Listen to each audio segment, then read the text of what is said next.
All right, good evening. In the last video, stated that we were going to talk about the Federal Employee Compensation Act.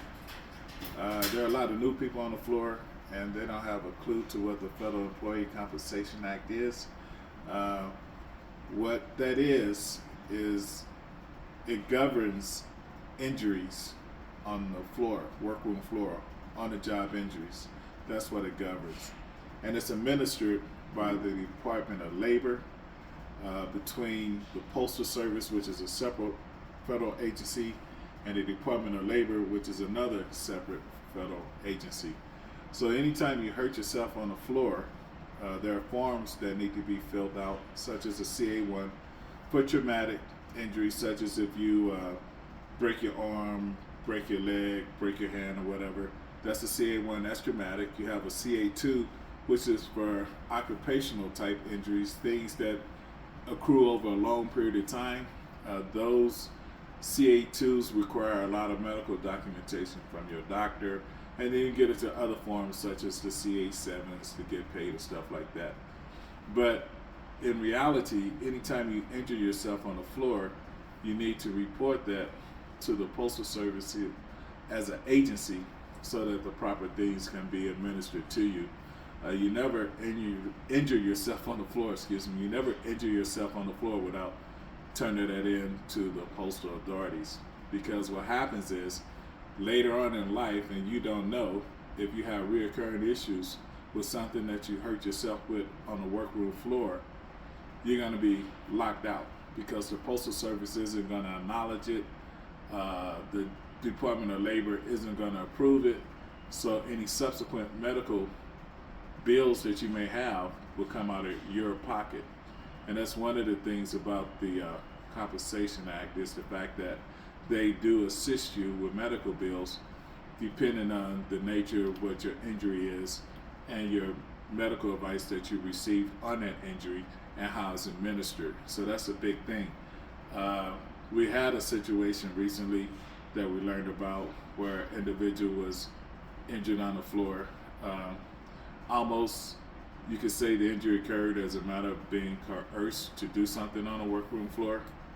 The individual did it, things happened, and it was to the disadvantage of the individual, but the union, I'm quite sure the union was aware of it. No one seems to have taken any action on it. I'm not going to call out any names, but the fact of the matter is, that's not the message that you want the employees on the floor to have, especially with so many new employees. You have to be educated. You have to understand what the Federal Employee Compensation Act is, and you have to act accordingly. So just want to make sure that if people are aware of it, or whatever the case may be, that you don't follow the same route, that you actually report your injuries so that you can be taken care of appropriately. Because the Postal Service has a certain role that they have to play in terms of taking you to the hospital or whatever the case may be, because you do not really have the option of not reporting it, because they're kind of like violate federal laws and things of that nature. So just wanted to give you a little quick update, bring it to your attention about the educational aspect of the Federal Employees Compensation Act. So I'm just going to stop it right there, and Happy New Year to everybody, and hope everything goes well, and look for another 2024 being safe. Thank you so much. What happens to the employee that reports the injury? Can they be disciplined? In most cases, here in a facility, an employee can be given discipline for working in an unsafe manner, yes. But you have the union to step in to mitigate whatever may happen. But yes, there could be discipline issue in the case if an employee was found to be working unsafe. Yes, it could be. But that still doesn't take away from the fact that you report the injury or the situation to the agency, the Postal Service, and filing the appropriate claim forms, the CA1, the CA2.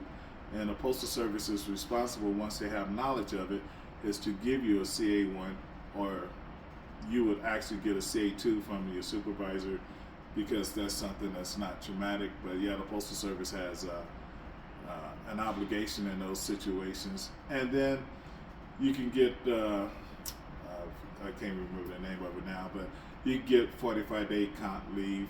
That used to be the system. I think they changed it a little bit. But yes, all those things will be applicable in the case of an injury of an employee.